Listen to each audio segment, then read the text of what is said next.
Hello Agripreneurs, ada kabar lagi nih, utamanya buat Porang Mania. Program konkret untuk komoditas satu ini yang diagendakan Kementerian Pertanian mulai terlihat loh. Faktor teknis, budidaya, pengolahan, pemasaran, hingga pembiayaan terus dimatangkan oleh Menteri beserta jajaran dirjennya. Kurs senilai 70 triliun pun sudah disiapkan untuk pembiayaan usaha pertanian. Sebelum lanjut bahas program ini, monggo subscribe dan nyalakan loncengnya, karena kami akan memberikan informasi menarik dan inspiratif seputar agribisnis. Program dan penyiapan pembiayaan dari pemerintah terungkap dalam webinar Kiat Sukses Budidaya Porang yang diselenggarakan oleh Kopitu, Komite Pengusaha Mikro Kecil Menengah Indonesia Bersatu.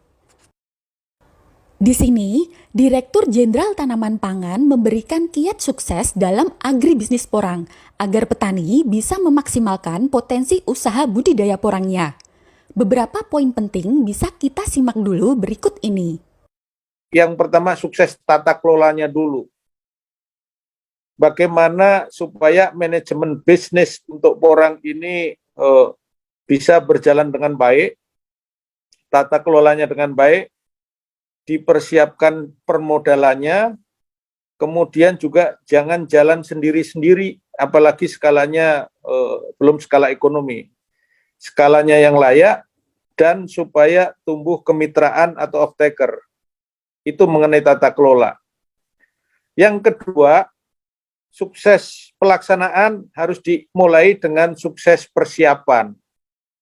Bagaimana para petani kita supaya mempersiapkan secara cermat, lokasinya itu di mana,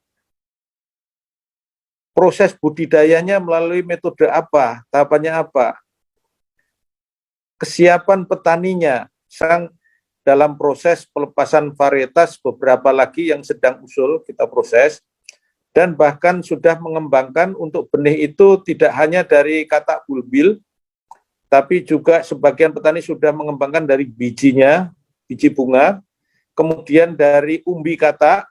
Nah, sekarang yang keempat ini dari kultur jaringan, sudah ada itu. Jadi perkembangan teknologi sudah berjalan cukup baik saat. Jadi bagaimana menyiapkan agar di persiapan juga kita sukses, didahului dengan sukses persiapan. Sukses yang ketiga, Bapak Ibu sekalian, ini kata kunci juga, harus sukses bisa memilih benih yang baik. Benih yang baik. Misalnya kalau mau menggunakan benih dari kata, itu ada grade-nya. Ukuran besar, medium, kemudian grade yang kecil, harganya pun juga berbeda. Kemudian juga unsur-unsurnya dicek, kualitas penampakan fisik dan seterusnya. Sehingga akan menghasilkan nanti apabila ditanam juga akan menghasilkan yang baik. Jadi sukses memilih. Kalau sudah sanggup untuk memilih selain kata, silakan juga mau pakai biji, mau umbi, atau yang lebih mau kultur jaringan sudah disiapkan dan sudah ada itu ya. Kemudian dalam memilih bibit juga supaya barang itu setara dengan uang. Jadi harga kuncinya. Ada harga yang sekarang 2.500 per biji. Mekanisme pasar ini supaya dengan cermat sehingga investasi untuk bibit yang komponen terhadap struktur biaya ini tinggi, bisa dipilih yang baik dan harga yang wajar, jangan mahal. Sukses berikutnya, sukses budidaya. Kalau aspek budidaya, saya kira kriteria syarat tumbuh ada di Google dan semuanya, sebagian besar tanaman ini bisa hidup mulai dari ketinggian 0 meter di atas DPL hingga 700, tapi yang efektif lebih bagus itu antara 100 sampai 600 meter DPL, dengan naungan sekitar 60%. Jadi tanaman tumpang sari ini bisa di bawah pohon jati, bahkan di sidrap itu diintegrasi dengan pisang. Di antara pohon pisang ada porang. Teknik pemupukan sederhana, tidak seperti tanaman lain, sehingga mudah dibudidayakan, termasuk pengendalian organisme pengganggu tumbuhan juga tidak sulit, bisa dilakukan. dan supaya diperhatikan mengenai musim saja. Musim 1 itu sekitar 8 bulan, nanti masuk musim 2 itu 8 bulan berikutnya, musim 3 8 bulan berikutnya baru bisa panen. Ada yang nggak sabar panen duluan, begitu juga ya. Jadi bervariasi di lapangan, tetapi ikuti pedoman good agriculture practices yang sudah disebarluaskan. Bukan hanya sukses budidaya, tapi yang berikutnya yaitu sukses dalam hal panen dan pasarnya. Secara harga break-even point, sebenarnya harga sekarang juga masih di atas break-even point. Tetapi ada beberapa petani sudah mulai, waduh panen ini harga turun dan seterusnya. Ingat bahwa harga porang ini harga yang paling bagus diterima saat ini. Bahkan di saat tertentu sampai 14, 13 ribu, 12, 10, sekarang 6 ribu, 7 ribu, 8 ribu, itu pun masih sebenarnya visible dibandingkan dengan komoditas lain.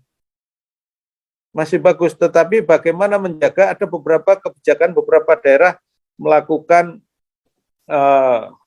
mensolusi mengenai harga ini, tetapi kuncinya adalah secara keseluruhan aspek hilir.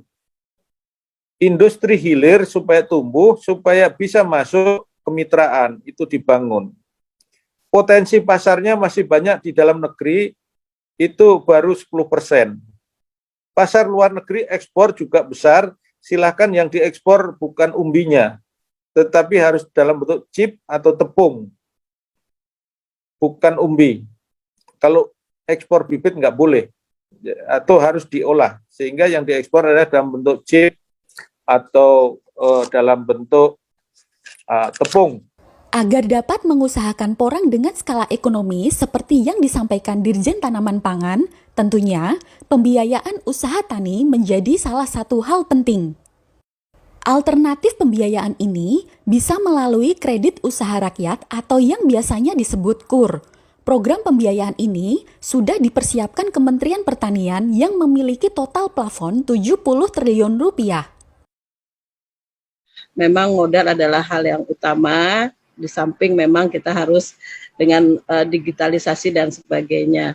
Nah, kita tahu tahun 2020 kemarin kita mengawal sekitar plafon kita 190 triliun Bapak Ibu sekalian, di mana KUR ini kita tahu bunganya cukup rendah yaitu 6%, dan di tahun 2021 kita mendapat plafon yang cukup besar 253 triliun. Ini adalah plafon nasional Bapak Ibu sekalian. Nah, yang 2020 dari 190 itu kita target, Pak Menteri Pertanian minta target 50 triliun dan sudah bisa tercapai hampir 55 triliun. Dan saat ini kita memang mengawal apa dikatakan Pak Yoyo, bahwa kita mengawal 70 triliun dan saat ini sudah mencapai 30 triliun ya.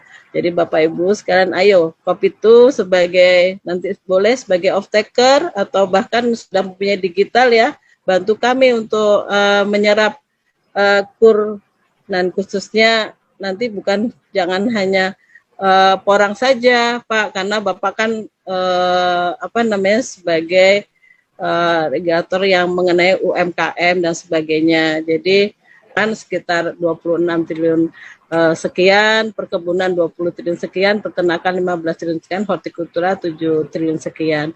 Nah, untuk khususnya komoditi porang, Bapak Ibu sekalian, ini adalah komoditi baru yang dikawal oleh perbankan, dan memang awalnya itu nggak mudah Pak untuk meyakinkan perbankan itu bisa menyalurkan KUR khususnya komoditi porang. Nah, kebetulan kalau di kami, komoditi porang ini masuk di Direktorat Tanaman Pangan, Pak. Jadi, Pak Menteri Pertanian juga dengan Dirjen Tanaman Pangan, Pak Suwandi, saat ini sedang fokus juga mengenai komoditi ini sebagai salah satu komoditi strategis dalam pengembangan pangan kita. Jadi termasuk di sini alat mesin pertanian. Jadi Bapak Ibu sekalian, kami menginginkan juga ke depan kan sudah ada digital itu. Nah, kita menginginkan juga bisa untuk kurnya ini membeli alat mesin pertanian. Kalau digital ya nanti kita ada smart farming-nya, kita ada drone-nya dan sebagainya ya. Kita menuju ke pertanian yang lebih maju. Jadi nanti kurnya ini juga bukan hanya untuk budidaya saja, bukan hanya untuk membeli bibit dan sebagainya. Nah, di mana nantinya kita harus tentunya akan dari hulu sampai hilir. Terkait pembiayaan KUR ini, perbankan siap mengucurkan dana untuk KUR bagi petani porang. Bank Syariah Indonesia dan BNI 46 memiliki program KUR yang siap diakses oleh petani.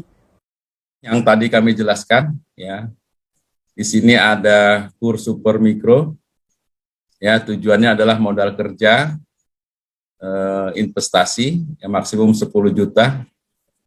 Kalau untuk Super Mikro adalah 10 juta, murabahah dan ijarah untuk biaya tenaga kerja.